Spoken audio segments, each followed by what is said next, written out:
நல்லதுக்கே காலம் இல்லைங்க. ஏன் இப்படி சொல்கிறேன்னு பார்க்குறீங்களா? நான் வந்து போன வாரம் ஒரு இன்சிடெண்ட் பார்த்தேன். பக்கத்தில் தான் ஒரு பொண்ணு 10th ஸ்டாண்டர்ட் படிக்கிறாங்க. ஆனால் ஸ்கூலுக்கே போகிறதில்ல. பப்ளிக் எக்ஸாம் வருது. ஸ்கூலுக்கே போகிறதில்ல அவங்க. பக்கத்தில் இருந்த அக்கா சொன்னாங்க, "ஏம்மா இப்படி ஸ்கூலுக்கே போகாமல் இருக்க?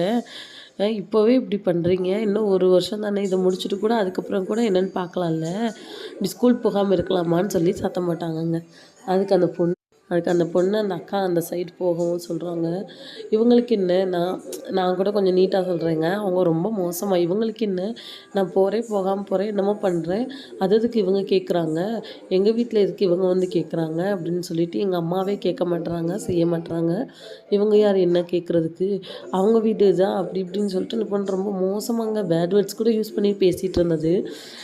அப்போ தான் நான் பார்த்தேன். பார்த்துட்டு, "ஏன்ப்பா அப்படி பேசுகிற, உன்னை ஸ்கூலுக்கு தானே போக சொன்னாங்கன்னு" சொன்னேன். "இல்லைங்க்கா, அவங்க வீட்டில் எப்படி இருக்காங்க அதை அவங்க பார்க்கணும்ல, என்ன எதுக்கு சொல்கிறாங்க, நானே கல்யாணம் பண்ணிட்டு போகலான்னு இருக்கேன்" அப்படின்னு சொல்லிட்டு சொன்னாங்கங்க. அப்போ அதான் சொல்கிறேன், இப்போதைக்கு வந்து 10th ஸ்டாண்டர்ட் தான் படிக்கிறாங்க. இப்போவே அவங்களுக்கு கல்யாண அளவுக்கு போயிடுச்சு. அவங்கவுங்க கல்யாணத்தை பண்ணிட்டு என்ன கஷ்டப்படுறாங்கன்றது புரியலை. அதான் நல்லதுக்கே காலம் இல்லைங்க. நல்லது சொன்னால் கூட இந்த காலத்தில் நம்ம வந்து பார்த்து தான் சொல்லணும். ஏன்னா அந்த காலத்து பிள்ளைங்களுக்கு எதுவுமே சொன்னால் பிடிக்க மாட்டேங்குது இல்லைங்களா? நம்மளுக்கு நல்லது சொல்கிறாங்கன்றது இப்போ தெரியாது. பின்னாடி ஒரு நாள் அந்த பொண்ணு ஒரு அம்மாவாக இருந்து அதை ஃபேஸ் பண்ணும்போது தான் புரியும். நானும் எதுவும் பேசலைங்க. எதுக்கு நாளைக்கு நம்மளையும் பேசுவாங்கன்னு நான் வந்துட்டேன். ம்.